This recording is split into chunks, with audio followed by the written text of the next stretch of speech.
बाजारातून काजू कतली आणण्यापेक्षा बाजारात मिळते अगदी तशीच काजू कतली तुम्ही घरीच तयार करू शकता।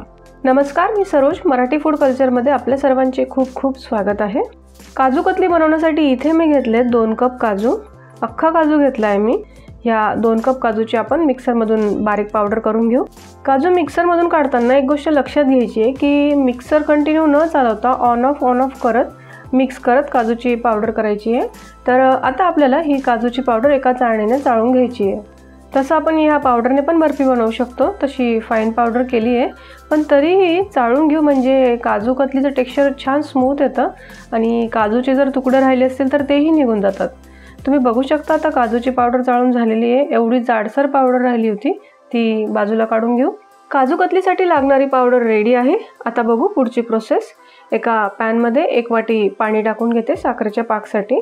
पाणी थोडंसं गरम झालं की मग त्यात साखर टाकून घेऊ, साधारण 1 वाटी। म्हणजे जेवढं आपण पाणी घेणार आहोत तेवढ्याच प्रमाणात साखर घ्यायची आहे शुगर सिरपसाठी। आणि आता आपल्याला हे लो फ्लेमवर 7 ते 8 मिनिट हा साखरेचा पाक करून घ्यायचा आहे। काजू कतली करताना साखरेचा पाक करण्याची प्रोसेस खूप महत्त्वाची असते, म्हणजे पाक कच्चाही नसला पाहिजे आणि खूप जास्त घट्टही नसला पाहिजे। तर हे बघा, आता काजू कतलीसाठी लागणारा दाटसर परफेक्ट असा साखरेचा पाक तयार आहे। गॅस आता अगदी लो फ्लेमवर ठेवून ह्या पाकमध्ये आपल्याला काजूची पावडर टाकून घ्यायची आहे आणि कंटिन्यू ढवळत राहायचं आहे। चांगलं एकत्र करून घ्यायचं आहे काजू पावडरला शुगर सिरपमध्ये। सुरुवातीला हे असं घट्ट होतं मिश्रण, नंतर हळूहळू काजूची पावडर पूर्णपणे शुगर सिरपमध्ये मिक्स झाल्यावर हे थोडं पातळ होत जातं। आता आपण यात 1 चमचा तूप टाकून घेणार आहोत आणि लगेचच थोडीशी वेलची पूड फ्लेवर किंवा इसेन्ससाठी। तुम्ही यामध्ये रोज किंवा केसरचा इसेन्स पण घालू शकतात, एखादा थेंब। छान सिल्की आणि स्मूथ टेक्स्चर येतं तुपामुळे काजू कतलीला। अशीच परफेक्ट कन्सिस्टन्सी आपल्याला लागणार आहे काजू कतलीसाठी।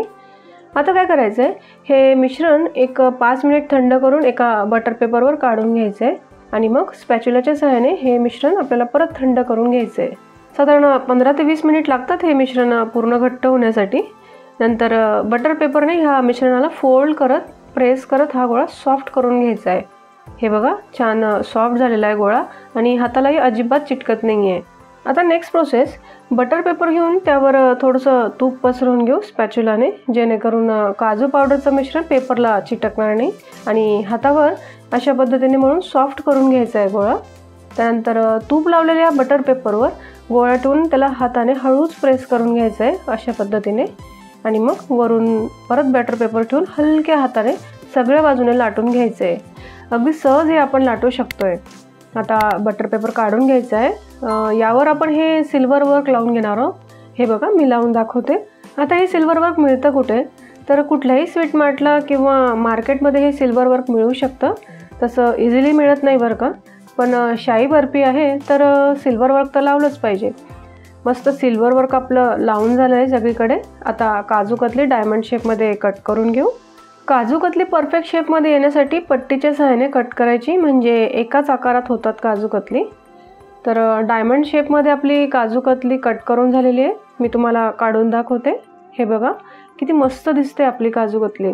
कुठला फेस्टिव्ह सीझन असेल किंवा स्पेशली दिवाळी असेल तर तुम्ही घरच्या घरी कमी साहित्यात कमी वेळात इझिली ही काजू कतली बनवू शकता।